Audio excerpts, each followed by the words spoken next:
Maganda po at maulang umaga sa ating lahat. Tunay ngang napakabuti ng Diyos, no, dahil sa ating ah, pagdiriwang ng linggo ngayon, kahit sabi nga natin umuulan, medyo bumabagyo, ay narito pa rin tayo at sumasamba, nagdiriwang ng banal na Eucharistia. Magandang itanong, paano ba natin hinaharap ang mga bagyo sa ating buhay? Tayo po dito sa Pilipinas, sanay na po sa bagyo, no? Dumaan ang Inday, ang Quiapo, ngayon si Maymay, paalis na po, pero nararamdaman natin itong monsoon rains, ika nga, no? Dahil ito ay parte ng klima ng Pilipinas, no? Magandang balikan yung mga narinig natin sa ating pagbasa. Sa unang pagbasa mula sa Aklat ng Mga Hari, si Elias ay nakaranas din ng matinding bagyo sa kanyang buhay, no? Ang konteksto po nito ay katatapos lang ng kanyang pakikipagtunggali sa mga propeta ng mga Baal na sa totoo lang natalo naman niya, pero nung pinaslang ang mga propetang ito, siya'y tinugis pa rin ni Reyna Jezebel, no? Na asawa ni Haring Ahab, no? Kaya siya'y pahit tumakas, no, at naglakbay, no, ng 40 araw, no, patungo, no, sa bundok ng Horeb, no? At siguro habang naglalakbay niya, iniisip niya, no, ano ba ang nangyayari sa akin, no? Nagampanan ko na yung mission ko. Bakit ganito? Natalo ko na ang mga propeta ng mga Baal, yung mga sumasamba sa mga Diyos-Diyosan, at napanindigan niya ang tunay at totoong Diyos, no? Ang Diyos ng Israel, no? At iisang Diyos. At parang siguro, tinatanong sa kanyang sarili, sa gitna ng kanyang dinaraanan, nasaan ba ang Diyos? Kaya nung siya'y nandun sa bundok ng Horeb sa isang kuweba, ayun nga, no? Dumaan ang malakas na hangin, matinding lindol, kidlat, pero sa isang banayag na tinig, nagparamdam ang Diyos. Sabi nga, nagtalukbong siya ng kanyang balabal. At dun niya naramdaman ang presensya ng Panginoon. Sa ikalawang pagbasa, si Pablo din ay nakaranas ng matinding bagyo sa kanyang buhay, sa kanyang pagmiministeryo, no? Dahil sabi nga sa kanyang sulat sa mga taga-Roma, hindi maialis yung kanyang nararamdaman na kalungkutan at pagkadismaya sa mga Hudyo na ayaw, sabi nga, tanggapin, no, ang kaligtasang dulot ng Panginoong Hesukristo. Pero sinasabi nga niya sa sulat, no, pinatototohanan niya, no, na ang mga Hudyo napakapalad, biniyayaan ng sabi nga, no, pananampalataya sa Diyos, no, at doon sabi nga, no, bunyag ng katotohanan, no, si Kristo sa mga Hudyo. Sila ang unang, no, pinag-alayan, no, nitong kaligtasang dulot ng Diyos. Pero ilan ay ayaw tumanggap sa Kanya, no? Kaya nga sabi niya, maswerte kayo, mapalad kayo, no? Maraming lahi sa mundo, pero kayo ang pinili na pagpalaganapin ng mabuting balita ng kaligtasan ni Kristo. Pero bakit ayaw ninyong tanggapin? Kaya nandun yung kanyang matinding kalungkutan na sa gitna ng kanyang pagmiministro, bakit ganito, no? Yung mga Hudyong ayaw magbagong loob. At sa ating ebanghelyo, narinig naman natin mula sa ebanghelyo ayon kay Mateo, ang kwento ng mga apostol na nasa bangka, no? At nandun nga, no, sa bangka, medyo malakas ang hangin, malakas ang alon, no? Tapos si Jesus, no, nagpakita, nasa ibabaw ng tubig, napagkamalan nilang multo, natakot sila, no? Pero nandoon, no, ang salita ng Panginoon. Huwag kayong matakot, ako ito, no? Lakasan ninyo ang inyong loob. Mga minamahal na kapatid kay Kristo, tayo po ay may mga, sabi nga, mga bagyo ng buhay. Kumbaga, yung bagyong nararanasan natin ngayon sa ating buhay, maaaring may problema tayong pinansyal, matinding bagyo, hindi natin alam paano pag-aabutin ang ating mga gastusin. Posible din na may problema tayo sa asawa, anak, no, sa pamilya, no, sa trabaho. Hindi po mawawala yan. No, kahit sa bagyo ng ating bayan ngayon na sabi nga punong-puno din ng maraming hidwaan at sabi nga pagkakawatak-watak.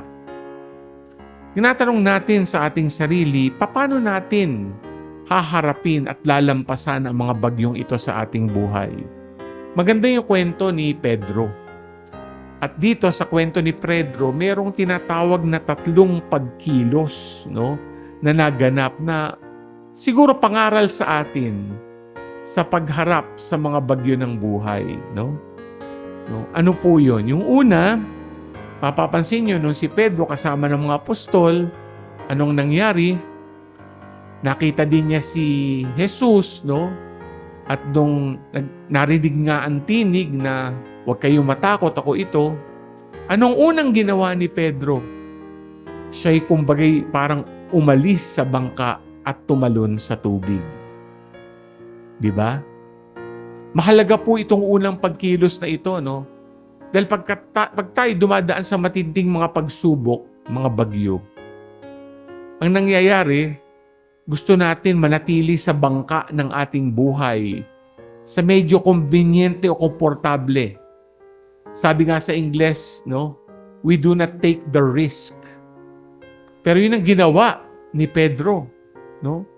Sa kanyang kinalalagyan, alam niya hindi po pwedeng basta na lamang dumaan ang bagyo at nandun siya, kailangan niyang harapin.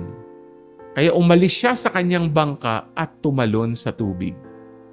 Kasi siguro sa atin, magandang tignan, kahit mayroon tayong mga pangamba at takot, katulad ni Pedro, hinahamon tayong umalis sa kinalalagyan at tumalon para, sabi nga, harapin natin kung ano man ang ating mga pagsubok.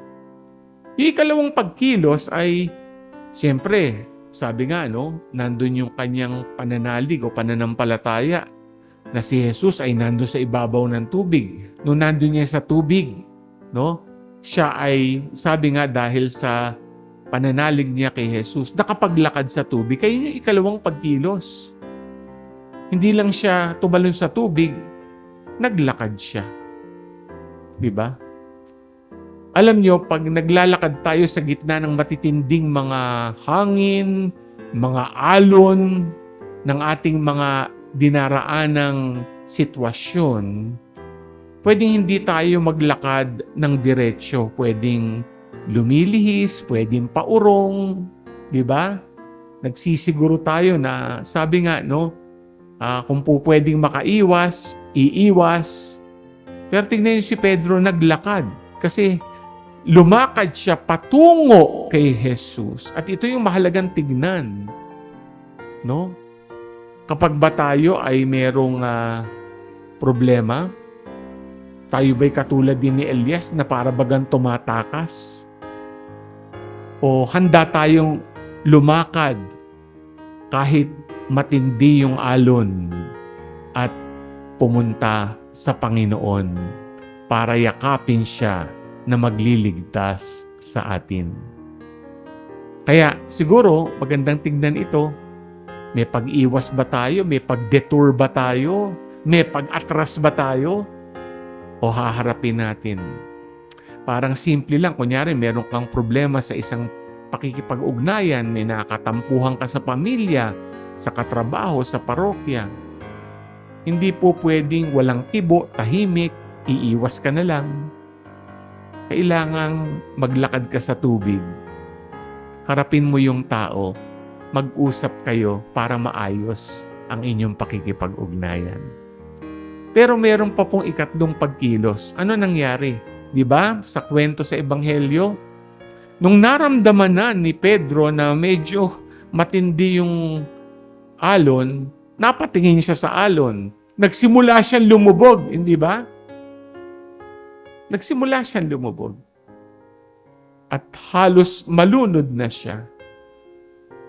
Pero nung ibinaling niya ang tingin hindi mula sa alon, tinutok niya ang tingin kay Jesus at sinabi niya, Panginoon, iligtas mo ako. Naiahon siya. Yan po yung ikatlong pagkilos. Dapat maunawaan natin, no, na hindi dapat mawala ang pagtingin kay Jesus. Palaging sinasabi ni Santa Teresa de Avila, San Juan de la Cruz, St. John of the Cross, fix your gaze, fix your eyes only in Jesus. At totoo nga naman, kapag ganun, tayo ay maliligtas.